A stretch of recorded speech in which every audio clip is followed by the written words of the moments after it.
ములుగు నియోజకవర్గంలోని గుర్రంపేట గ్రామంలో జరిగే మినీ మేడారం సమ్మక్క సారలమ్మ జాతర అభివృద్ధి పనులు ముమ్మరంగా కొనసాగుతున్నాయి.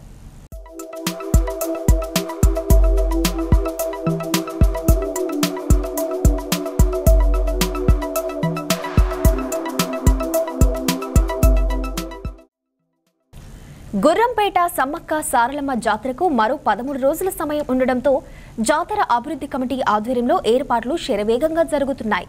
భక్తులకు ఇబ్బందులు తలెత్తకుండా జాతరను ఘనంగా నిర్వహించేందుకు ప్రభుత్వం 15 లక్షల రూపాయలు మంజూరు చేయడంతో తాత్కాలిక వసతుల పనులు మరింత వేగం పుంజుకున్నాయి. మంత్రి సీతక్క చొరవతో జాతరకు నిధులు మంజూరు కావడంతో ముందస్తుగానే పనులు ముమ్మరంగా చేపడుతున్నారు. అంతేకాకుండా దేవాదాయ శాఖ నుండి మరో 5 లక్షలు జాతరలో విక్రయించే బెల్లం, కోళ్లు, కొబ్బరికాయలకు సంబంధించిన టెండర్ల ద్వారా వచ్చిన నిధులు తోడవడంతో జాతరకు వచ్చే భక్తులకు ఇబ్బందులు కలగకుండా రోడ్డు సౌకర్యం, మరుగుదొడ్లు, మూత్రశాలలు, త్రాగునీరు, వైద్యం, అదేవిధంగా విద్యుత్ దీపాలను ఏర్పాటు చేస్తున్నామని పాలకవర్గ సభ్యులు తెలిపారు.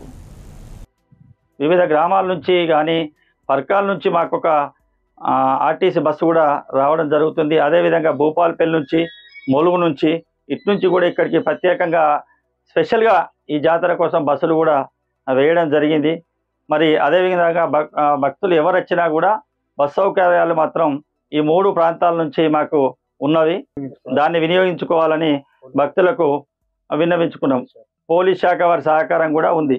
వీటన్నిటి మీద ప్రత్యేక శ్రద్ధ చూపించి మాకు ఇన్ని విధాల సహకరించినటువంటి మా మంత్రి మరి సీతక్క గారికి మేము రుణపడి ఉంటామని కోరుకుంటూ మా గుర్రంపేట తరపున ప్రత్యేక ధన్యవాదాలు.